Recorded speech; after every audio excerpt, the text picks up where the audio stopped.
UP सरकार का हादसे पर 3 जांच के आदेश। मंडलायुक्त और पुलिस उप महानिरीक्षक के नेतृत्व में भी होगी जांच। 12 घंटे के भीतर सीएम ने रिपोर्ट मांगी।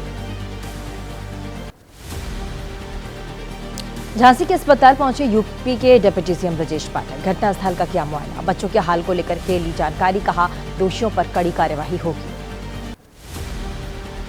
आग से एनआईसीयू में गलियारे में काफी धुआं भर गया था। बचाव और राहत कार्य में मदद के लिए दमकल कर्मियों ने कांच की खिड़कियों को तोड़ा। पुलिसकर्मी भी राहत बचाव में। सीएम योगी ने हादसे पर जताया है दुख। वरिष्ठ अधिकारियों और चिकित्सकों को मौके पर भेजा। राहत और बचाव कार्य युद्ध स्तर पर संचालित करने के दिए निर्देश। डिप्टी सीएम ब्रजेश पाठक ने सोशल मीडिया हैंडल एक्स पर पोस्ट करके लिखा, अग्निकांड की हुई दुर्भाग्यपूर्ण घटना में कई नवजात शिशुओं की मृत्यु अत्यंत दुखद और हृदयवृदायक है। प्रभु श्री राम से प्रार्थना, घायलों को शीघ्र स्वास्थ्य लाभ प्रदान करें।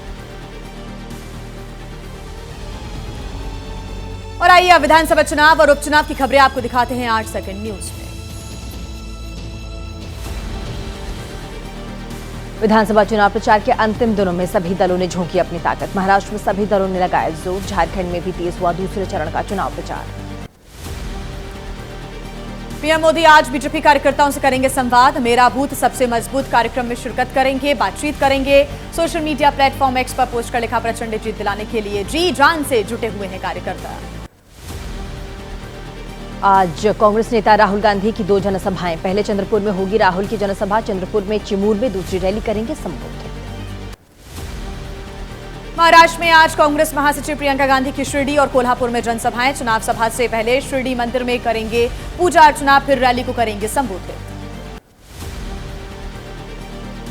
आज से महाराष्ट्र में आंध्र प्रदेश के डिप्टी सीएम पवन कल्याण करेंगे चुनाव प्रचार। एनडीए के प्रत्याशियों के लिए मांगेंगे वोट। 2 दिन में करेंगे 5 जनसभा और 2 रोड शो। केंद्रीय गृह और सहकारिता मंत्री अमित शाह की झारखंड में 3 जनसभाएं। दुमका और देवघर में करेंगे रैली। धनबाद विधानसभा में भी जनसभा को करेंगे संबोधित। कांग्रेस के राष्ट्रीय अध्यक्ष मल्लिकार्जुन खड़गे की आज 2 चुनावी जनसभाएं होंगी। जामताड़ा और रांची जिले के खिजरी विधानसभा क्षेत्र में रैली करेंगे। शाम के ठीक 5 बजे प्रेस कॉन्फ्रेंस भी करेंगे। शरद पवार ने पीएम मोदी पर लगाया समाज को बांटने का आरोप। अजित पवार के फिर से साथ आने की संभावना पर कहा कि बीजेपी के साथ गठजोड़ करने वालों से कोई संबंध नहीं रखा जाएगा। हरियाणा की सभा में बोले बीजेपी अध्यक्ष जेपी नड्डा। 26/11 हमले के बाद यूपीए सरकार पाकिस्तान के पास डोजियर लेकर घूमती रही। मोदी विरोध में देश का विरोध करने लगी है कांग्रेस। राहुल गांधी ने सोशल मीडिया प्लेटफॉर्म एक्स पर पोस्ट कर कहा, महाविकास अघाड़ी महाराष्ट्र के किसानों के लिए उठाने जा रहे ऐतिहासिक कदम हमारे अन्नदाताओं को उनका हक, मेहनत का फल और न्याय दिलाएगा। अमित शाह ने राहुल गांधी पर साधा जमकर निशाना, कहा सोनिया गांधी ने अपने बेटे को 20 बार लॉन्च करने की कोशिश की। महाराष्ट्र में उनका राहुल प्लान अब 21वीं बार एक बार फिर से दुर्घटनाग्रस्त होने वाला है। गोड्डा में जाति जनगणना को लेकर बोले राहुल गांधी, मोदी जी कहते हैं कि मैं पिछड़े वर्ग की इज्जत करता हूं और फिर भूखा मार देते हैं। जाति जनगणना से दूध का दूध, पानी का पानी हो जाएगा। और झारखंड के बोकारो में राहुल गांधी ने कहा कि अंबानी अडानी की सरकार है, किसानों, महिलाओं, बेरोजगारों किसानों को पैसे जाते हैं। वो कहें कि राहुल आदत बिगाड़ रहे हैं लेकिन अडानी को पैसा देंगे। सब्जी खरीदने दुकान पर पहुंचे एआईएमआईएम के चीफ असदुद्दीन ओवैसी। रेट पूछने के बाद बोले 5 सब्जियों के लिए 500 रुपए खर्च, हुकूमत 1500 रुपए देकर योजना का ढिंडोरा पीट रही है। अमित शाह का उद्धव ठाकरे पर हमला, कहा उद्धव जी कहते हैं कि हमारी शिवसेना असली है, लेकिन क्या शिवसेना कभी औरंगाबाद के संभाजी नगर देखने गई, वहां का विरोध कर सकती है संभाजी नगर का? शिवसेना शिंदे गुट के प्रत्याशी मिलिंद देवड़ा ने आदित्य ठाकरे को घेरा, कहा आदित्य कई बार सोशल मीडिया के जरिए कह चुके हैं कि जो प्रत्याशी डिबेट नहीं करता वो डरता है। मुंबई में रैली के बाद आदित्य ठाकरे ने मेट्रो का सफर किया। वर्सोवा से लेकर घाटकोपर तक आदित्य ठाकरे यात्रा के दौरान मुंबईकरों से बातचीत भी की। पुणे में देवेंद्र फडणवीस ने कहा, हम किसी धर्म के खिलाफ नहीं, हमारी योजनाएं सभी के लिए हैं, लेकिन कुछ सियासी दल मतों के ध्रुवीकरण की कोशिश कर रहे हैं। एनसीपी नेता अजीत पवार ने कहा, बटेंगे तो कटेंगे पर मेरी राय अलग है, मुसलमानों को सरकारी योजनाओं से भी मिल रहा है लाभ। अजित पवार के बयान पर बोली सुप्रिया सुले, अजित पवार ढोंग कर रहे हैं, उन्हें बटोगे के नारे से कोई दिक्कत नहीं। 4 दिन पहले पीएम मोदी के साथ हंसते हुए खिंचवा रहे थे फोटो। नवाब मलिक ने एबीपी न्यूज से खास बातचीत के दौरान बटेंगे तो कटेंगे के नारे को बताया वाहियात। कहा, हम लोग हमेशा सेक्युलर थे और सेक्युलर रहेंगे। मेरे नेता अजित पवार। बटेंगे तो कटेंगे के नारे पर बोले एआईयूडीएफ नेता रफीकुल इस्लाम। इस समय हिंदुस्तान में होनी चाहिए विकास की बात, लेकिन दी जा रही है बटेंगे तो कटेंगे की धमकी। बीजेपी ये ज्यादा कर रही है।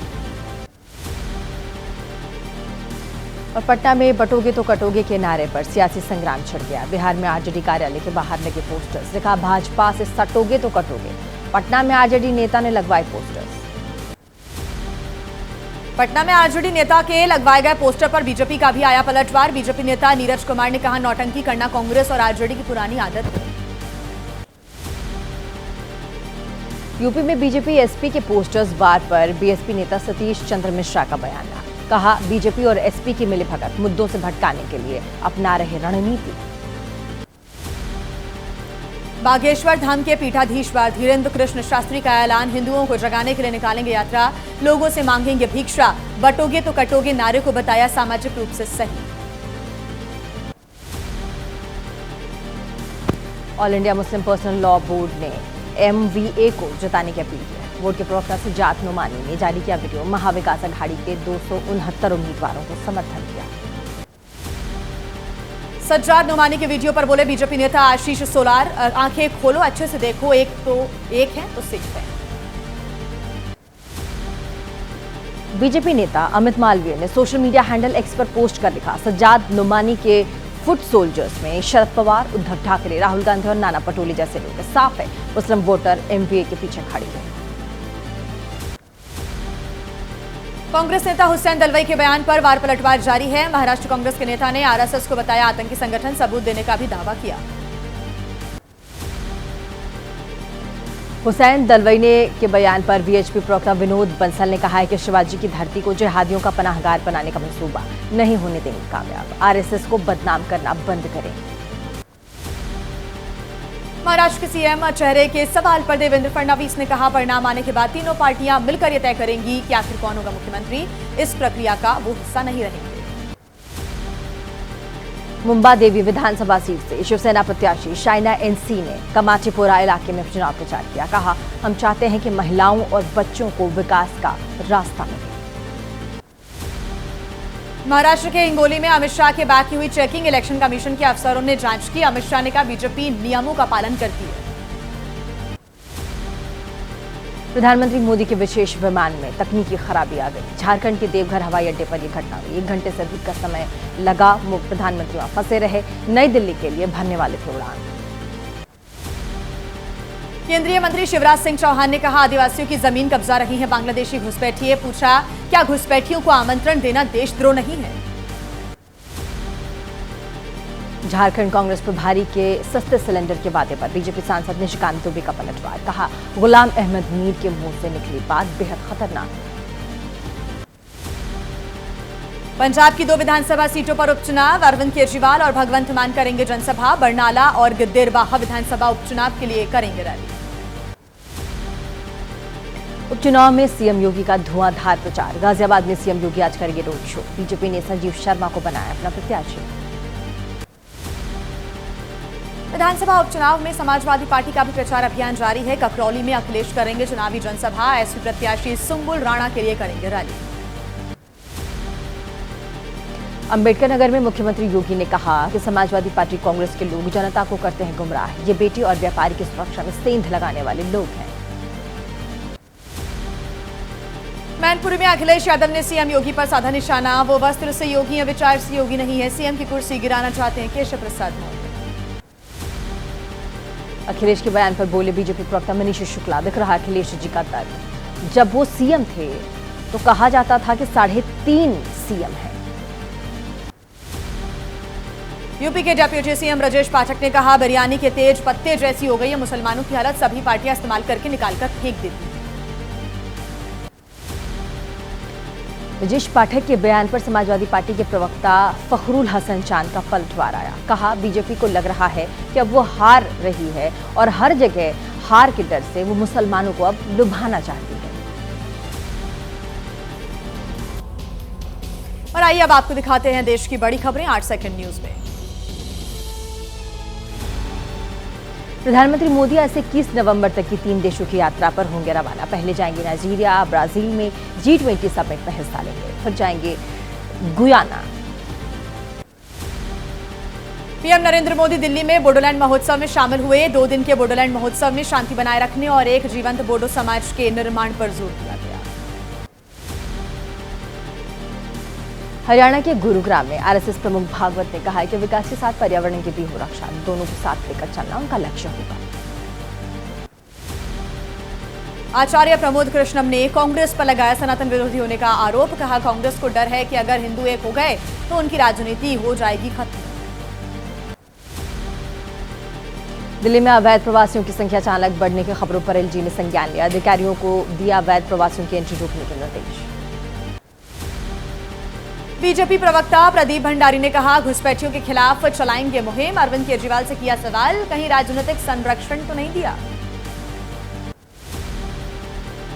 और दिल्ली में बढ़ते प्रदूषण के चलते दफ्तरों में कामकाज की टाइमिंग बदल दी गई। नगर निगम में सुबह 8:30 बजे से लेकर के शाम के 5 बजे तक काम होगा, तो वहीं सरकार के दफ्तरों में सुबह 9 बजे से लेकर शाम के 5 बजे तक कामकाज होगा। दिल्ली एनसीआर में हवा हुई जहरीली। ग्राफ 3 के नियम लागू करने के बाद दिल्ली के पर्यावरण मंत्री गोपाल राय ने समीक्षा बैठक की। नियमों को सख्ती से लागू करने के आदेश दिए। चंडीगढ़ पर पंजाब के दावे को लेकर सियासत जारी है। हरियाणा के मंत्री अनिल विज ने कहा, पंजाब के हिंदी भाषी क्षेत्र हरियाणा को मिले तभी पंजाब का हो सकता है चंडीगढ़। राजस्थान के कैबिनेट मंत्री किरोड़ी लाल मीणा का अपनी ही सरकार पर हमला। कहा, दौसा में उनके समर्थकों को नहीं डालने दिया गया वोट। चुनाव आयोग पर भी मीणा ने लगाए हैं आरोप। बिहार के मंत्री अशोक चौधरी का जहरीली शराब से मौत पर अजीबोगरीब बयान आया सामने। कहा, जहां शराबबंदी नहीं वहां भी जहरीली शराब से होती है मौतें, कड़ी कार्यवाही करने की जरूरत पड़ेगी। प्रयागराज में छात्रों का आंदोलन खत्म हुआ। यूपी लोक सेवा आयोग के गेट के सामने धरने पर बैठे हुए छात्र भी यहां से निकल गए हैं। आयोग के दफ्तर के बाहर की सड़क पूरी तरह से खाली हो गई है। समाजवादी पार्टी अध्यक्ष अखिलेश यादव का आरोप, यूपी सरकार का एजेंडा नौकरी देना नहीं बल्कि छीनना है। कहा, बीजेपी के राज में कई पेपर्स लीक हुए जिससे पक्की नौकरी के लिए उलझ गए नौजवान। गाजियाबाद में जज के तबादले की मांग को लेकर वकीलों ने बुलाई महापंचायत। बीते 29 अक्टूबर को जिला अदालत में बहस के दौरान जज से हुआ था विवाद। यूपी के प्रयागराज में महाकुंभ से पहले अखाड़ों, मठों, आश्रमों में पट्टाभिषेक, दी गई पदवी। महाकुंभ में मातृशक्तियों के सशक्तिकरण का संदेश देने का भी फैसला। कोलकाता में देव दीपावली पर भारी संख्या में उमड़े लोग। बाबू घाट पर हुई गंगा आरती। दिवाली के 15 दिन बाद मनाया जाता है देव दीपावली का त्योहार। 17 लाख दियों से जगमग हुई काशी। आतिशबाजी, रंग बिरंगी रोशनी से गुलजार। वाराणसी की गंगा घाट, ललिता घाट पर हुआ लेजर शो।